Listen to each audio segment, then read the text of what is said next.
अच्छा, क्या कभी आपने मन में सोचा है कि पहले के लोग कितने विद्वान हुआ करते थे?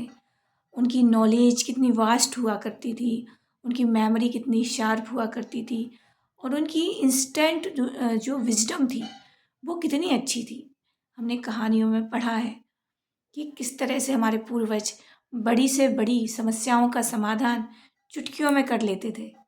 पर आज के समय में देखा गया है कि छोटे-छोटे बच्चे भी शिकायत करते हैं कि उन्हें जल्दी कुछ समझ में नहीं आता, जल्दी से वो चीज़ें भूल जाते हैं, पढ़ते हैं, याद करते हैं, समझ लेते हैं, पर वो जल्दी से जल्दी उन चीज़ों को भूल भी जाते हैं।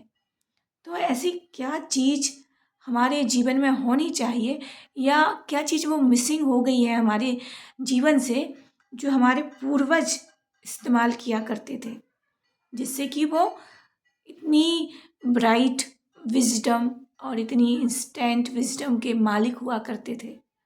तो पहले के हमारे जो पूर्वज थे, वो अपने दिन की शुरुआत कैसे करते थे?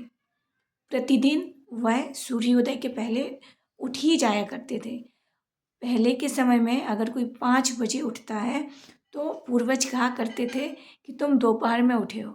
मतलब 3 या 4 बजे जो ब्रह्म मुहूर्त होता है, उस समय वो उठ जाया करते थे।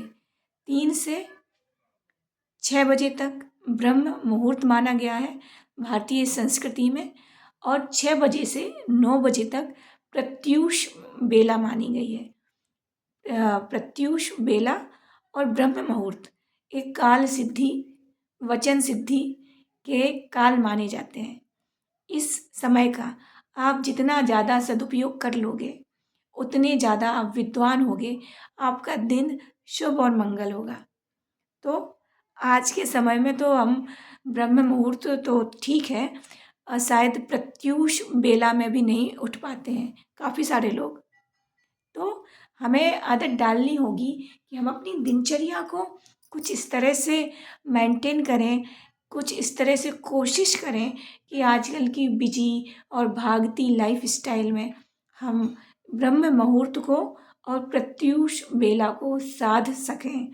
हम ब्रह्म मुहूर्त में उठ जाएँ, 3 बजे नहीं उठ पाते हैं, तो 4 बजे, 5 बजे, साढ़े 5 बजे उठ जाएँ और अपनी नित्य क्रियाओं से निवृत्त होकर आप चैंटिंग करें, चैंटिंग जाप करें।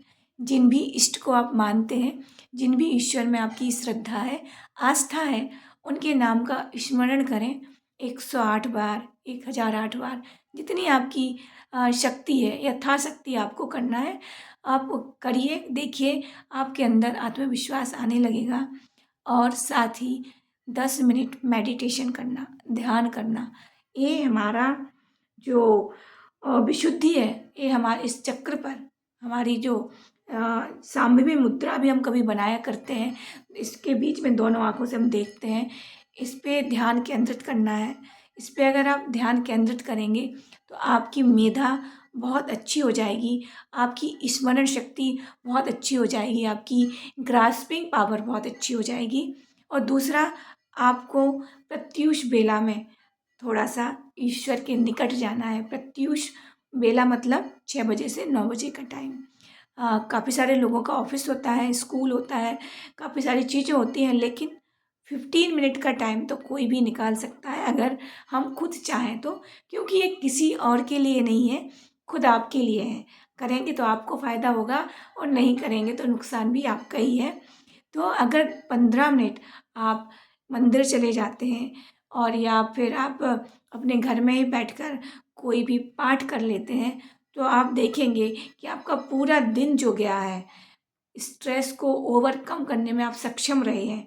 क्योंकि ये तो नहीं कह सकते कि जीवन में हमें स्ट्रेस नहीं मिलेगा, परंतु हमारे अंदर इतनी शक्ति आ जाएगी, इतनी कैपेसिटी आ जाएगी कि हम उस स्ट्रेस को डील कर सकें, उसको हम रिफ्लेक्ट कर सकें, उसका हमारे मन पर, अपने मस्तिष्क पर, अपने शरीर पर असर नहीं होने देंगे।